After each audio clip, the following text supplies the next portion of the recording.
Bismillahirrahmanirrahim. Bagian pertama, mengenal ilmu Al-Quran. Saya bawakan langsung ya kitab aslinya, karena masih asli jadi masih berbahasa Arab ya. Saya bantu bacakan. Tayyib.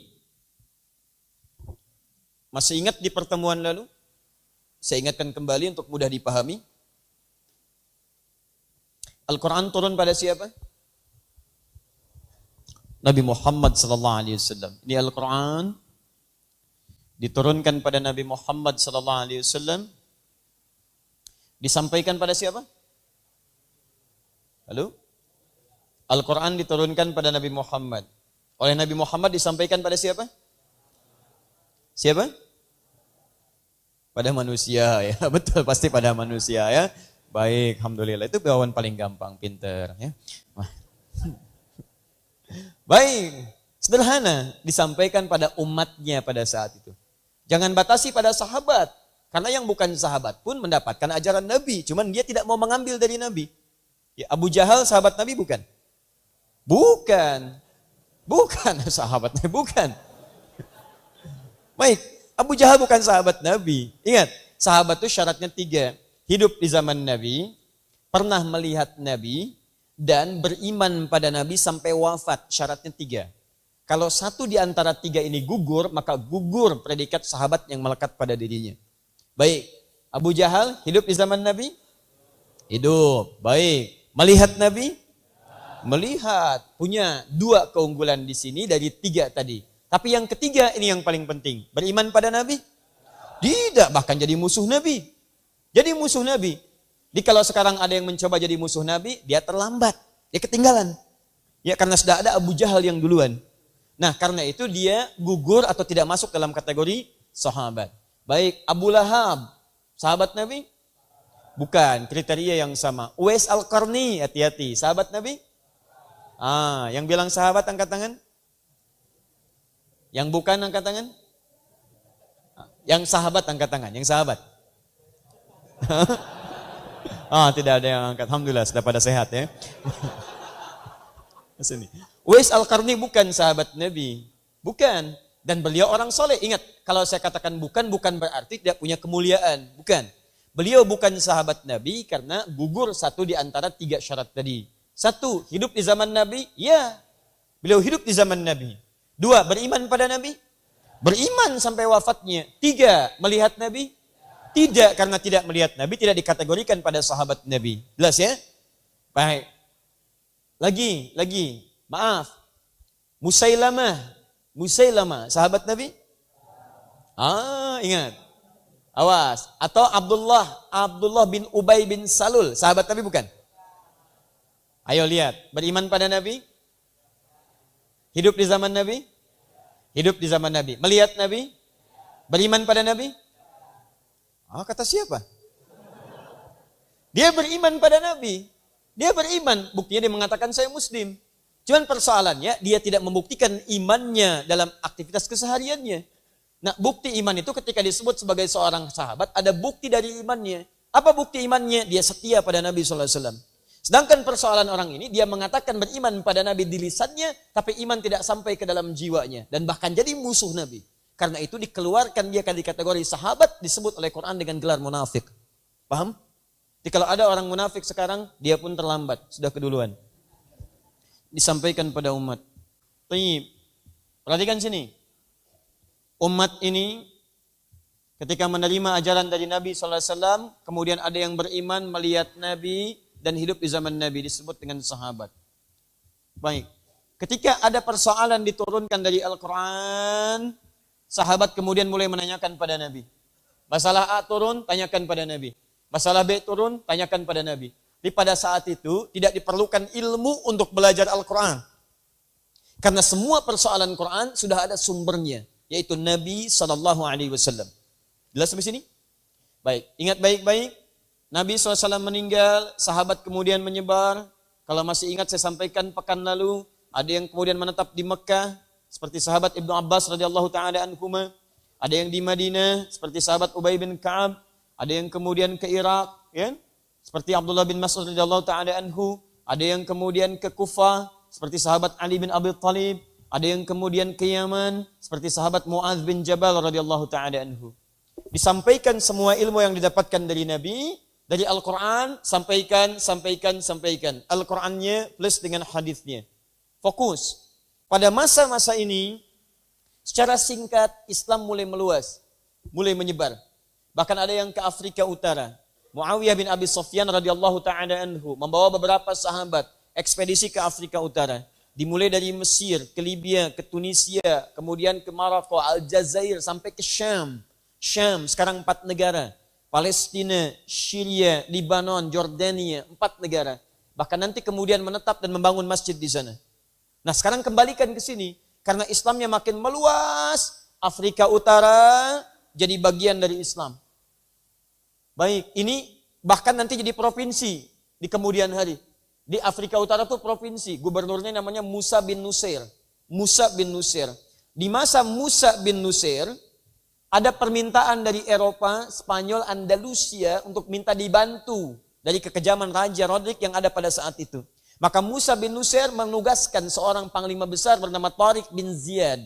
Dia membawa 10.000 pasukan untuk membantu, memudahkan dan melepaskan Spanyol pada saat itu dari keterbelakangan. Maka dibantu, sejahtera Spanyol, Islam menyebar di Spanyol. Singkatnya meluas lagi.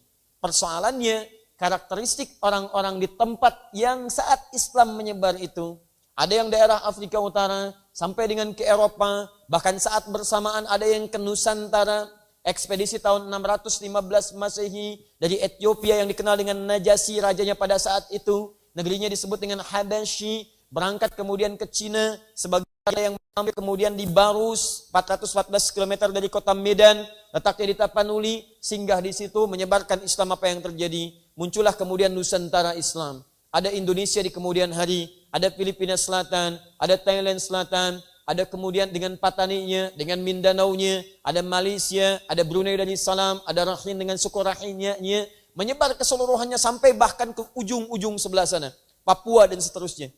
Itu banyak pada saat itu. Nah, sekarang persoalannya ini menyebar. Sedangkan karakteristik pemahaman terhadap Al-Quran dan ketika meminta solusi-solusi dari masalah-masalah yang berkembang pada saat itu, keadaannya tidak sama dengan masa sahabat. Satu, dari ingatan tidak sama dengan masa yang dulu. Keutamaan orang-orang Arab dulu adalah punya ingatan yang sangat kuat. Begitu disampaikan, ingatnya luar biasa. Umar bin Khattab radhiyallahu taala anhu dibacakan satu kalimat utuh itu saking jeniusnya, Masya Allah, diulang seketika tanpa keliru koma dan titiknya. Tapi beliau nanti saya terangkan bagaimana bisa memahami satu surat dalam kurun waktu puluhan tahun. Bukan gak hafal, tapi bagaimana caranya Nabi mendidik beliau nanti. Nanti kita akan pelajari. Baik, fokus ke sini. Satu dari segi hafalan, kekuatan hafalan, daya ingat. Satu. Kedua, persoalan yang paling klasik adalah persoalan pemahaman.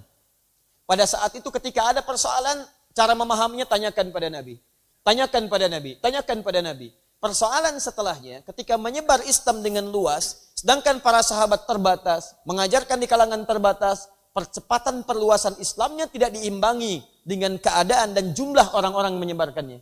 Sehingga ketika punya persoalan, ingin bertanya tentang masalah, belum tentu mendapatkan rujukan yang pada saat itu bisa didengarkan, bisa didapatkan solusinya seketika. Akhirnya apa yang terjadi? Ulama kemudian merumuskan setelah itu, diperlukannya pembahasan-pembahasan untuk memahami keterangan-keterangan dari Nabi SAW.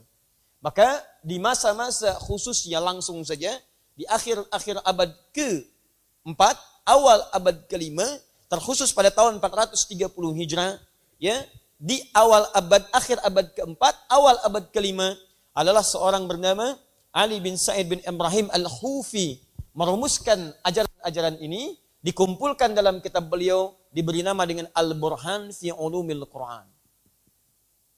Al-Burhan fi Ulum Al-Quran. 30 juz, 30 jilid. Apa yang dirangkum di sini? Misal, ketika di sini ada yang menerangkan, ini ayatnya turun seperti ini. Ayat tentang khamar.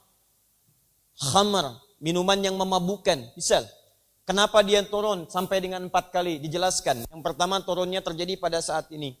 Yang kedua turunnya terjadi pada saat ini. Yang ketiga sebab turunnya seperti ini. Yang keempat, diturunkanlah seketika. Nah, pelajaran tentang kenapa ayatnya turun, apa sebabnya, itu disebut dengan asbabun nuzul. Ada ayat-ayat yang turun karena sebab. Begitu ada sebab, ada turun ayat. Ada sebab, ada turun ayat. Dikumpulkan, jadi kemudian satu pembahasan. Namanya asbabun nuzul. Sebab-sebab tentang turunnya ayat. Ada ulama khusus menulis ini, jadikan satu kitab. Pembahasan tentang asbabun nuzul. Muncullah kemudian ilmu asbab an-nuzul. Baik, ada lagi ayat, tapi ketika dibaca ayatnya, hukumnya tidak berlaku. Misal, pada zaman Nabi Musa saya pernah terangkan, kalau ada yang musyrik, hukumannya bunuh diri. Kisahnya masih disebutkan di Al-Baqarah, misal ayat 54, paling kiri pertengahan. Faqtulu anfusakum, bunuh dirimu. Sedangkan pada masa Nabi Muhammad SAW, hukum itu dihapuskan. Diganti dengan taubatan nasuha. Turun Quran surah ke-66 misalnya, ayat yang ke-8, paling kiri pertengahan. Akan turun Quran surah ke-39 misalnya, Az-Zumar ayat ke-53 misalnya. Disampaikan kemudian dalam kalimat-kalimat itu oleh Allah Subhanahu wa taala, setiap hamba punya peluang untuk kembali pada Allah dengan taubat nasuha. Ya, baik, yang pertama mengatakan tubu ilallahi taubatan nasuha. Ya, hei kalian ayo kembali kepada Allah dengan taubat yang benar. Yang kedua mengatakan, lihat kalimatnya. Qul ya ibadiyalladzina asrafu ala anfusihim la taqnatu min rahmatillah. Jangan putus asa dari rahmat Allah Subhanahu wa taala. Yang pertama mengatakan bunuh dirinya, yang kedua datang kemudian mengatakan itu sudah hapus, muncul di masa umat Nabi Muhammad ampunan dengan taubat nasuha. Bagaimana cara memahami ini? Kok bisa kalau dihapus ayatnya masih ada? Kenapa enggak ayatnya dihilangkan sekalian? Maka muncul ilmunya disebut dengan nasakh wal mansukh. Mansukh yang dihapuskan, nasakh yang datang kemudian. Bagaimana cara memahaminya? Dibuat satu bidang ilmu. Jadilah disiplin ilmu namanya nasakh wal mansukh. Yang dihapus dan yang menghapus. Bagaimana cara memahami itu semua? Turun.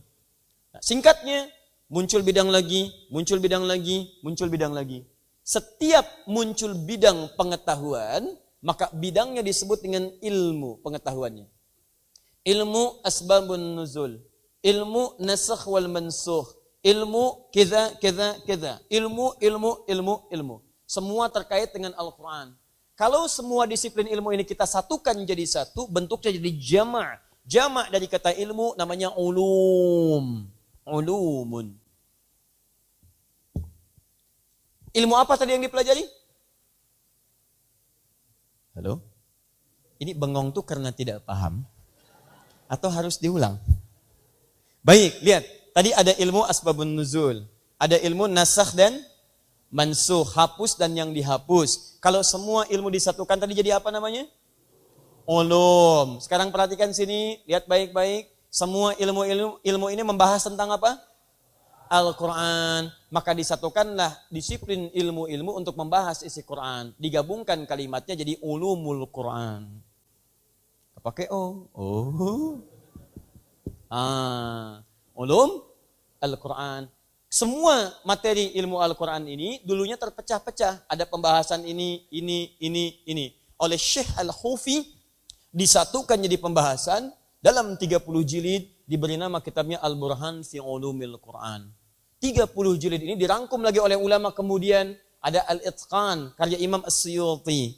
Ada kemudian Al-Burhan lagi karena Imam Az-Zarkashi. Kemudian setelahnya dirangkum lagi sampai rangkuman yang paling singkat, padat, 25 bab utama dibahas di situ adalah karya Syekh Mana'il Qattan dengan judul buku Mabahith fi Ulumil Quran. Ini kitabnya saya bawakan, terjemahannya pernah saya sampaikan di pekan lalu, dan disitulah kita akan mulai bacaannya. Jelas sampai sini? Alhamdulillah.